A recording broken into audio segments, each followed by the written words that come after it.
the heavy crystal of the serving tray dug into Clara's palms.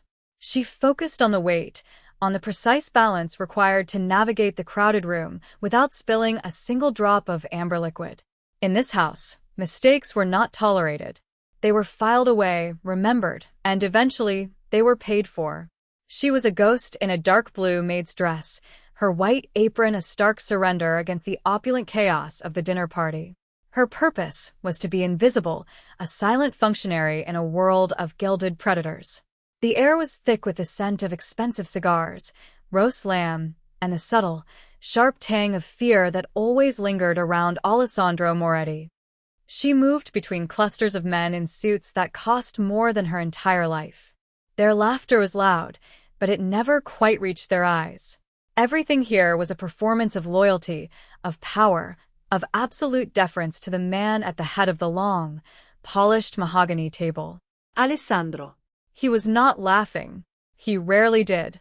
He sat in a state of unnatural stillness, a black hole of gravity around which the entire evening orbited. A heavy gold signet ring was the only ornament on his hand as it rested beside a glass of whiskey. He moved like the room owed him space, and it paid its debt without question. Clara's job was to refill the glasses of his guests, clear the plates, and vanish. However, tonight was different. As she reached to take the empty glass of a capo named Rico, a man whose face was a roadmap of old scars, his hand shot out and clamped around her wrist. It was not violent, but it was firm. An act of ownership. "Hey, boss," Rico called out, his voice slick with wine. "This one's new." Too quiet. Clara froze. Every rule she had been taught screamed in her mind. Do not make eye contact. Do not speak unless spoken to. Do not draw attention. She had failed all three in an instant. Her heart hammered against her ribs, a frantic bird in a cage. She kept her eyes fixed on the white linen of the tablecloth. Alessandro's gaze lifted from his glass. It swept over Rico, then landed on her. His eyes were the color of dark, old honey, and they saw everything. They saw the slight tremble in her hand, the worn fabric of her uniform, the way she held her breath. He did not speak. He simply watched, his expression unreadable. The silence stretched, pulling taut until the air in the room grew thin. The forced laughter died. The conversations sputtered out. Every man at the table was now looking at her, this girl who had suddenly become the center of the universe. "Let her go, Rico," Alessandro said. His voice was quiet, a low rumble that carried more weight than any shout. It was not a request. Rico's hand fell away from her wrist as if it had been burned. Clara wanted to flee, to melt back into the shadows where she belonged. But her feet were rooted to the floor. Alessandro's eyes held her captive. He tilted his head, a slow, predatory gesture. "You are quiet," he stated a simple fact. "Do you have a name?" "Clara," she whispered, the sound barely audible. A smirk touched the edge of his mouth, a fleeting, dangerous thing. It did not reach his eyes. He gestured with his chin toward the far corner of the grand dining hall, where a magnificent black grand piano sat, its lid propped open like a waiting jaw. The polished ebony reflected the chandelier light, a silent, monolithic beast. It was his mother's, the housekeeper had warned her. No one was ever to touch it. "Can you play it, Clara?" Alessandro asked. The question was absurd, a casual cruelty meant for the amusement of his guests. The men around the table chuckled, the tension breaking. She shook her head, a tiny, almost imperceptible movement. "No, sir." "A shame," he mused, leaning back in his chair. He took a slow sip of his whiskey, his eyes never leaving her.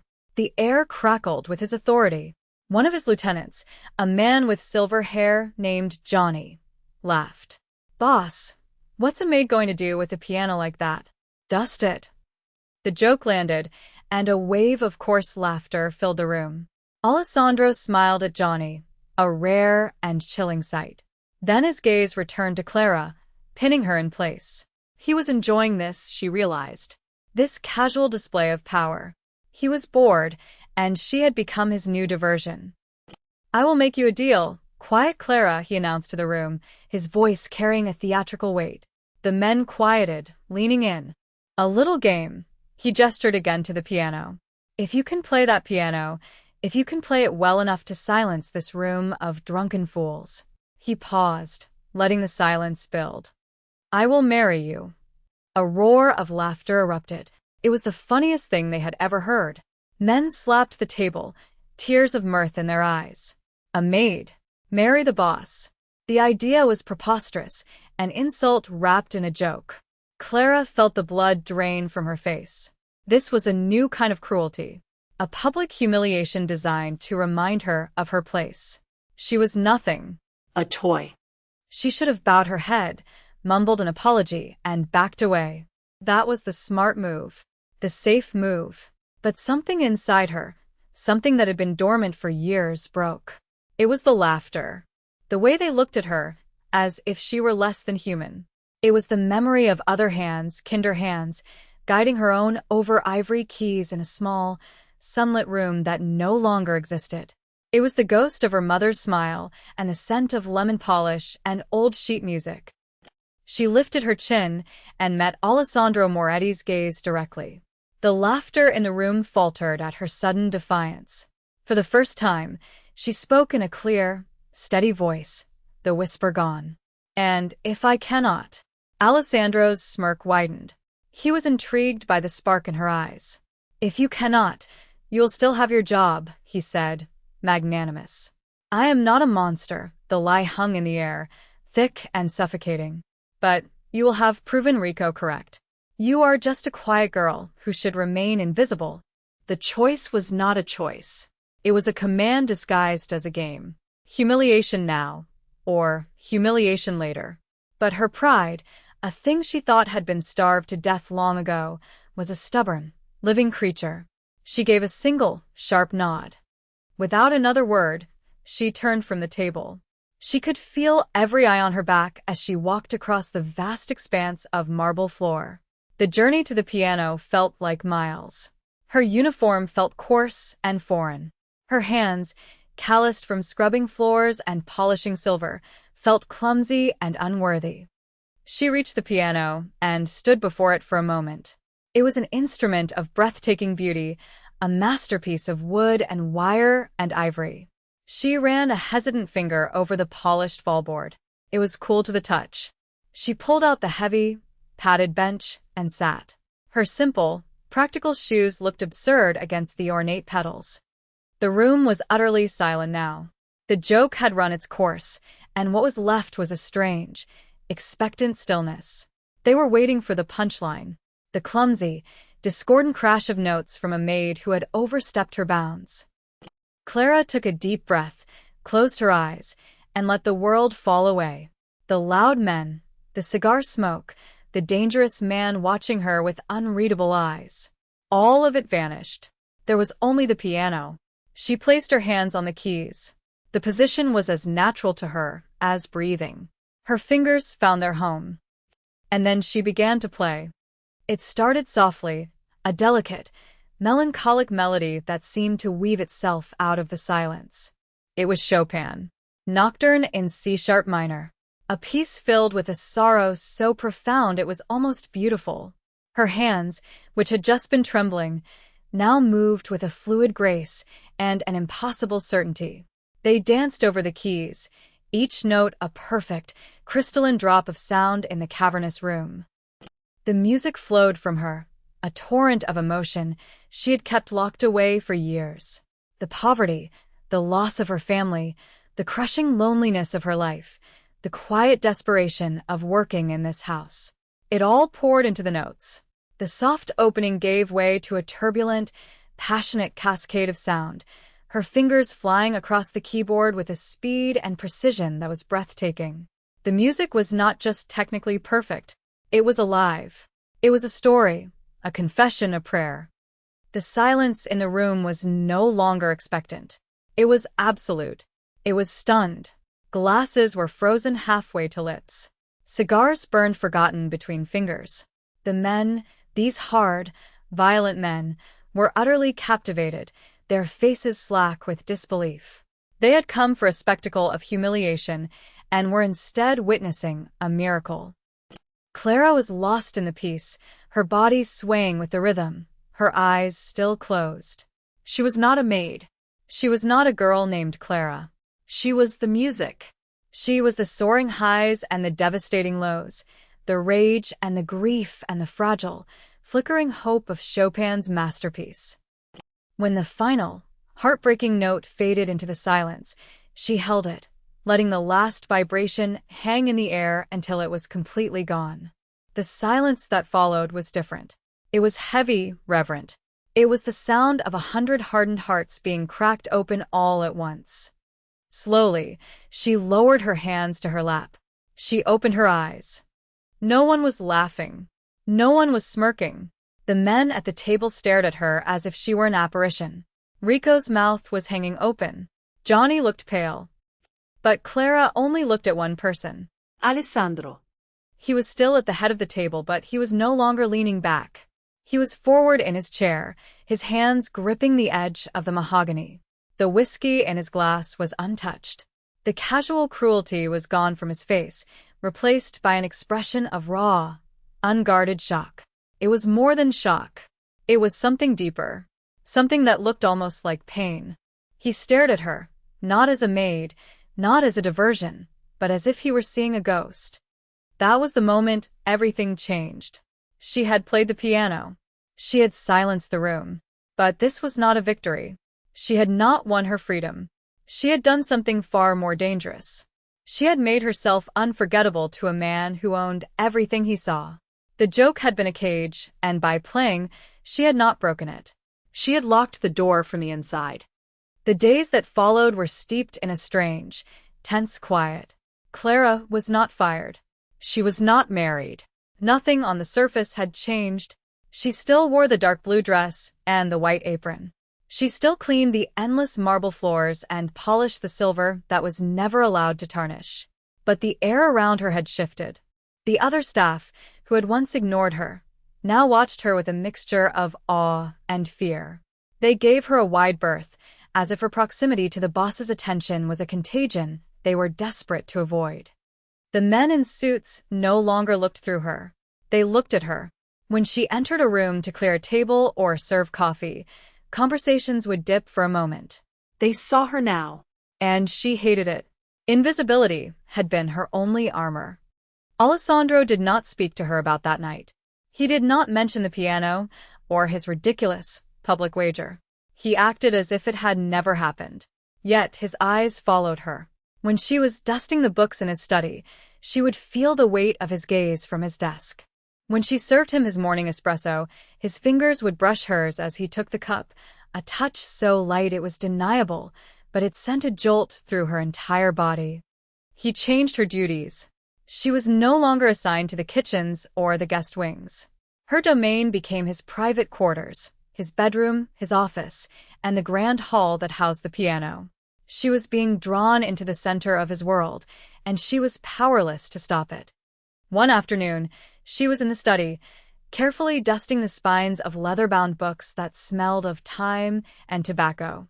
Alessandro was at his desk on the phone. His voice was low, speaking in rapid, clipped tones. She tried to block it out, focusing on her work, but the edge in his voice was impossible to ignore. It was the sound of coiled steel. He was speaking about territory, about a rival family, the Falcons, making a move. He mentioned a shipment, a betrayal. The words were cold, clinical, lethal. This was his real work. Not the wine and the laughter, but this quiet, calculated violence. He ended the call, and the silence that descended was heavy, suffocating. She kept her back to him, her hand moving methodically along the bookshelf. "Leave it," he said. She froze, duster in hand. "Sir?" "The books. Leave them." He stood up and walked to the large window that overlooked the sprawling, manicured gardens. He stood with his back to her, his shoulders rigid. "That piano," he said, his voice flat. "It was my mother's. She was the last person to play it." Clara said nothing. There was nothing to say. She could feel the grief coming off him in waves, an old, cold sorrow. "She played Bach," he continued, his voice softer now, almost conversational. "She said it was like mathematics. perfect and logical. She believed if the world made as much sense as a Bach fugue, there would be no need for men like my father. Or for men like me. He turned from the window, and his eyes found hers. The raw shock from the party was gone, replaced by a dark, searching intensity. You do not play like her. Your music is not logical. It is chaotic. I'm sorry, she whispered, unsure what he wanted. Do not be, he said, taking a step closer. My mother played to make sense of the world. You play like you have already accepted that it does not. He was close enough now that she could smell the faint, clean scent of sandalwood that clung to his clothes. He was looking at her, truly looking, and she saw the flicker of his own wound. It was not just his mother's death. It was the world she had tried to escape, the world that had inevitably claimed him. The piano was a relic of a life he might have had, a person he might have been. Her playing had not just been a performance. It had been a séance. It had brought a ghost into the room, and he did not know what to do with it. She could have run. She could have quit that day, packed her single, small bag, and disappeared into the city. A part of her screamed to do it, but she did not. She looked at this dangerous, broken man, and for a terrifying, inexplicable moment, she felt not fear, but a flicker of something akin to understanding. She knew what it was to have music be the only thing left of a person you loved. Therefore, she stayed. She finished dusting the books, her movements slow and deliberate, the silence between them charged with everything that remained unsaid. Her choice to stay had immediate consequences. The next evening, Alessandro found her in the hall, long after her duties were done. She had been drawn to the piano, not to play, but just to stand near it, her hand resting on its closed lid. "Play for me," he said. It was not a question or a request. It was a soft command. I'm finished for the day, sir," she stammered, her hand flying from the piano as if it were hot. "I am not asking the maid to work overtime," he said, his voice quiet. He walked to the liquor cabinet and poured 2 glasses of something dark. "I am asking Clara to play the piano," he said her name differently than anyone else had. It was not the name of a servant. It was the name of a woman. He held out a glass to her. Her hand trembled as she took it. The crystal was heavy and cool against her skin. She looked from the glass to his face. This was a line. They both knew it. Accepting the drink, playing for him now, in the empty hall, was an acceptance of something more. A step into a world from which there was no return. She took a small sip. The liquid was fiery and smooth. She walked to the piano, sat down, and without looking at him, she began to play again. This time it was not Chopin. It was Debussy. Clair de lune. The music was softer, more questioning, like moonlight on water. She played for him, and only for him, and in the shared solitude of that music, the space between them shrank until it was nothing at all. These private concerts became their ritual. Twice, sometimes 3 times a week, after the house was quiet, he would find her. He would pour them both a drink and she would play. They rarely spoke. The music said everything. Through it, she told him of her quiet, lonely childhood, of a prodigious talent nurtured by a mother who had sacrificed everything for her lessons, only to be taken by a sudden illness. She told him of her father's subsequent despair, of the debt, and of how she ended up here, a girl with the hands of a concert pianist and the uniform of a maid. He, in turn, told her nothing and everything. He would sit in a large armchair, his eyes closed, and in the subtle shifts of his expression, she saw the weight of his world. She saw the burden of his father's legacy, the constant threat of betrayal, the loneliness of being the man at the top. The piano was their confessional, their sanctuary. The fragile piece of their ritual was shattered one rainy Tuesday. Alessandro had been in the city for a meeting with the commission, the ruling body of the families. The house was on edge, the guards more visible than usual. Clara was sent on an errand to a specialty grocer in Little Italy, a rare trip outside the gilded cage of the mansion grounds. As she walked back toward the car the driver had parked a block away, a sleek black sedan slid to the curb beside her. The back window lowered. "Clara," a man said. He was older, with a cruel mouth and eyes like chips of ice. She had seen him once before at the dinner party, a guest of Alessandro's. But his smile now held no warmth. It was a predator's smile. Mr. Falcone sends his regards. He heard you play for Moretti. He wonders if you take requests. Her blood ran cold. Falcone. The rival. The name from Alessandro's phone call. This was a message. Not for her, but for him. A message that said, I can get to what you value. She turned and walked faster, her heart pounding. The sedan kept pace with her, a silent, black shark. Don't be rude, Clara, the man called. Alessandro can't protect you out here. Just as true panic began to set in, a second car, a dark SUV that was not hers, screeched around the corner and boxed the sedan in. Two of Alessandro's men jumped out, their hands inside their jackets. The man in the sedan swore, and the car peeled away from the curb with a squeal of tires. One of Alessandro's men, a young soldier named Marco she recognized from the house, grabbed her arm gently. Are you all right, Clara? The boss sent us. He said you might have company. She was bundled into the SUV and driven back to the mansion, her body trembling. Alessandro had known. He had anticipated it. He had sent men to follow her, to protect her. When she entered the house, he was waiting in the foyer. He was still in his suit, his tie loosened. He looked from her pale face to Marco. Anything. Falcone's men, boss. They got close. They spoke to her. Alessandro's jaw tightened, a muscle jumping in his cheek. He dismissed Marco with a nod, and then his eyes were on her. He crossed the foyer in 3 long strides, stopping directly in front of her. He did not touch her, but his presence was overwhelming. Did they harm you? She shook her head, unable to speak. What did they say? His voice was dangerously quiet. They said Mr. Falcone sends his regards, she whispered. They said he knew I played for you. He closed his eyes for a brief moment, and when he opened them, the cold fury in them made her take an involuntary step back. He saw her flinch, and some of the anger seemed to drain away, replaced by something else. Something raw and protective. He reached out, not to touch her, but to gently push a stray, rain-dampened strand of hair from her face. His fingers brushed her temple, and the contact was electric. This is my fault, he said, his voice rough. I put you on display. I made you a target. It was the closest he had ever come to an apology. This was his confession. Not of love, but of responsibility. He saw her not as an employee, but as someone under his protection. Someone whose safety was now tied to his own. In his world, that was a more binding vow than any whispered endearment.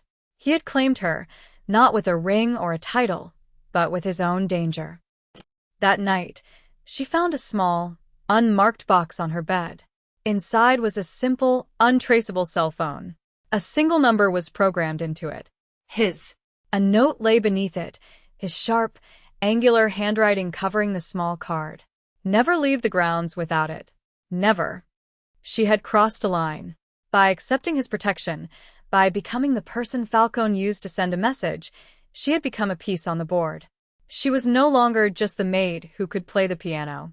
She was Alessandro Moretti's girl. It was a title she never asked for, and a death sentence if his enemies had their way. But as she held the cold, heavy phone in her hand, she felt a terrifying, undeniable truth settle in her bones. The thought of leaving was now more frightening than the thought of staying. His protection was a cage, but it was the only one she wanted. The house became a fortress. Guards were doubled. Cars were searched at the gate. Clara was not allowed to leave the grounds, not even for a walk in the garden, without one of Alessandro's men shadowing her. The piano in the hall remained silent. There were no more private concerts, no more shared glasses of whiskey. The sanctuary had been breached, the ritual broken by the intrusion of the outside world. The tension between them was a constant, humming thing. They would pass in a hallway, and the air would grow thick, their eyes meeting for a fraction of a second too long. It was a shared secret, a shared danger. Alessandro was a ghost of a different sort now. He was consumed by the coming war with the Falcone family. He spent long hours in his study, the door closed, the low murmur of voices from within the only sign of life. He was planning, moving his pieces, preparing for the violence he knew was inevitable. Clara would bring him coffee, and he would take it without looking up, his face etched with a cold, lethal focus. But she would see the slight tightening of his jaw as she entered, the way his shoulders relaxed a fraction before tensing again. He was aware of her always. Her moment of complicity came a week later. A detective from the city police, a man with tired eyes and a cheap suit, arrived at the gate. He wanted to speak with a Miss Clara Vance about an incident reported in Little Italy, about a black sedan, and a potential public menace. Alessandro's underboss, Johnny, intercepted him in the foyer. Clara was brought out from the back of the house. Alessandro was nowhere to be seen, but she felt his presence everywhere. "Miss Vance," the detective said, his tone professionally gentle. "We had a report you were harassed last week. We're just following up." Clara looked at the detective's weary face, then at Johnny, whose expression was a perfect mask of polite concern. She knew what she was supposed to say. She knew what was expected. The truth would put Alessandro's war on the street. It would bring official eyes to his door. A lie would protect him. It would be her choice, her action. "I think there's been a mistake," she said, her voice steady, betraying none of the tremor she felt inside. A car slowed down. The man inside asked for directions. It was nothing. The detective searched her face, looking for a crack, a flicker of fear. She gave him nothing. She held his gaze, her expression placid, empty. She had learned from the master of the unreadable face.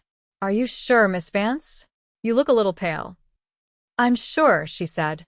"I've been working long hours." "Thank you for your concern, detective." It was a perfect dismissal. After a few more fruitless questions, the detective left, frustrated and empty-handed. When the heavy front door closed, Johnny looked at her, a new respect in his eyes.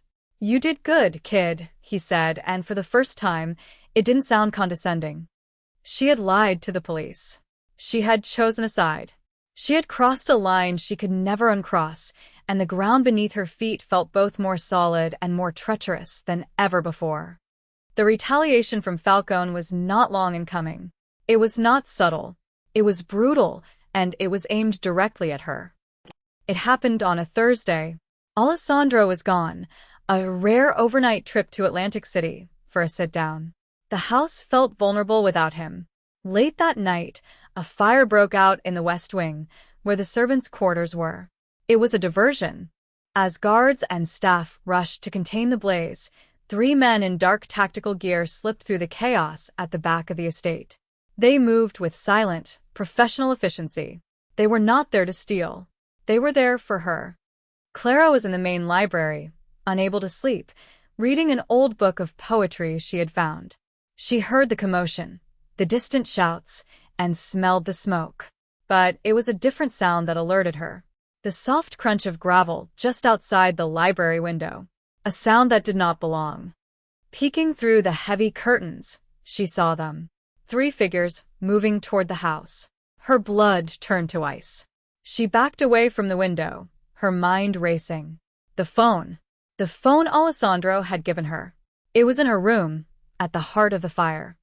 Panic threatened to swallow her. There was no time to get to the guards. The house was in chaos. She was alone. She looked around the library, desperate. Her eyes landed on the heavy bronze statue of a Roman eagle on the mantelpiece. It was small but solid. Then, her gaze fell to the fireplace. It was unlit, a dark, gaping mouth. She heard the faint click of a lock being picked at the French doors. She had seconds.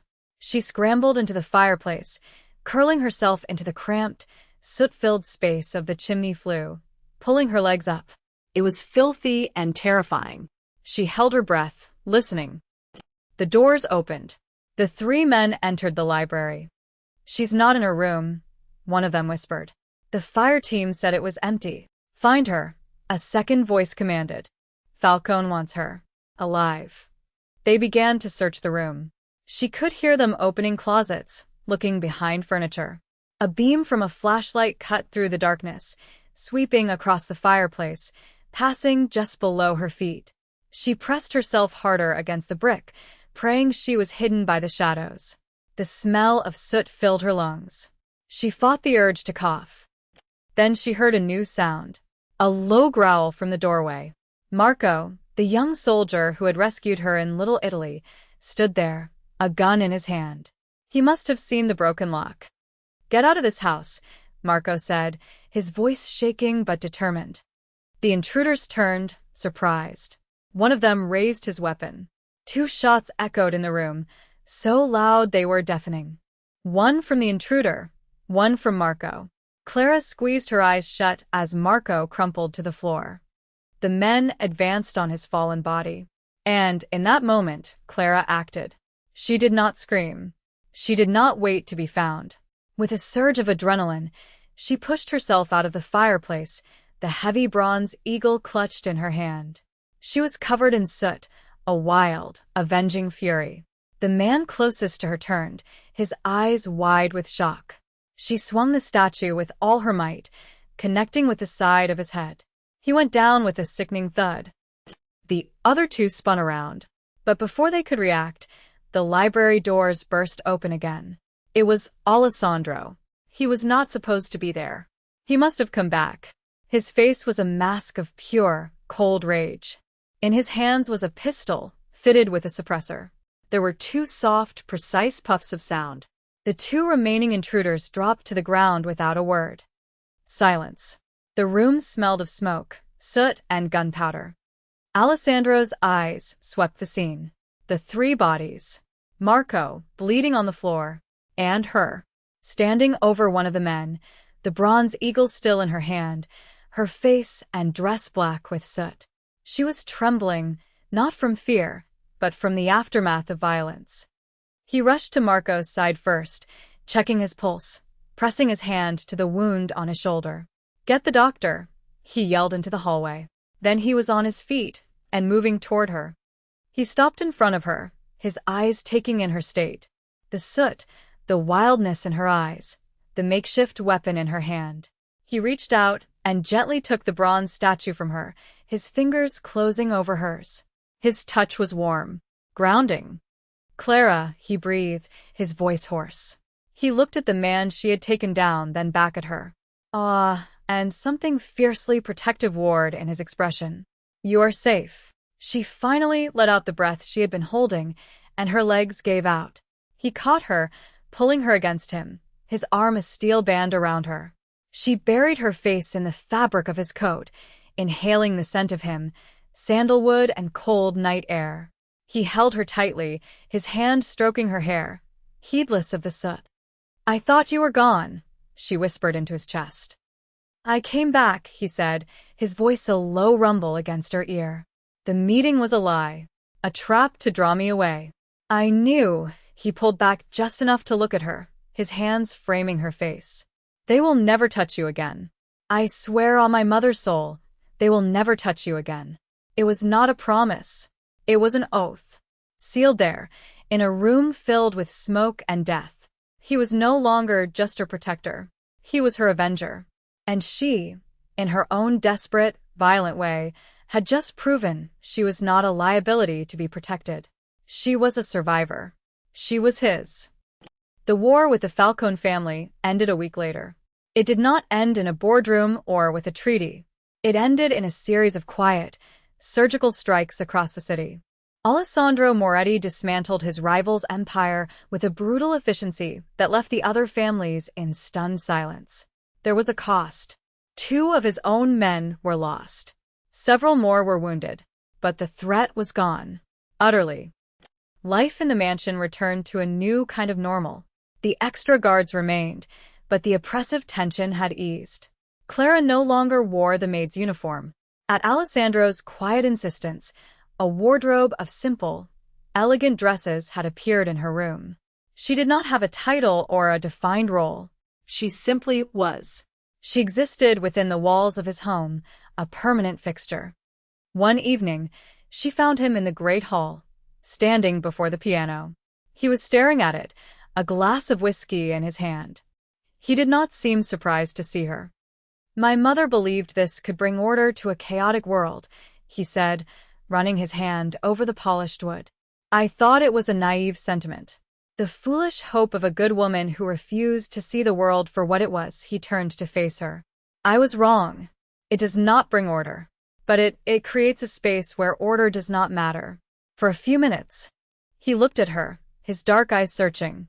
That first night, he said, when I made that stupid joke. I was bored. I was cruel. I wanted to see you break. He took a step closer. Instead, you broke all of us. Just for a moment. He stopped in front of her, so close she could feel the warmth radiating from his body. The offer I made, he said, his voice low and serious. The one about marriage. It was a joke then. It is not a joke now. She looked up at him, her heart beating a slow, steady rhythm. I am not the girl you thought I was. No, he agreed, a faint smile touching his lips. You are the woman who hid in my chimney and fought back with a statue. You are the woman who plays Chopin like she is confessing her sins. I know exactly who you are, Clara. He reached out and tucked a strand of hair behind her ear, his touch gentle. This world, my world, it is violent, and it is ugly. I will not lie to you about that. There is no redemption in it, but there is loyalty, and there is power, and everything within these walls is mine. I want you to be a part of it, not as a maid, not as a prisoner, as my wife, as the queen of this broken kingdom. It was the most honest, brutal, and romantic proposal she could have ever imagined. He was not offering a fairy tale. He was offering his reality and a place for her at the center of it. She did not give him an answer then. The words were not necessary. The choice had already been made, in increments. It was made when she chose to play the piano. It was made when she chose to stay. It was made when she lied to the police, and it was sealed in soot and blood in the library. Later that night, long after the house had fallen silent, Clara walked down the sweeping staircase and into the great hall. The moonlight streamed through the tall windows, casting a silver glow on the black grand piano. She sat on the bench, her hands finding the cool, familiar keys. She began to play. It was not Chopin's grief or Debussy's longing. It was something new, a melody that was hers alone. It was quiet at first, then it built into something strong, resilient, and complex. It was the sound of a woman who had walked through fire and found she was not made of ash, but of steel. Alessandro appeared in the archway of the hall, a shadow against the light. He did not move, did not speak. He simply stood and watched her, listening. He was not her boss, not her captor, not her suitor. He was her witness.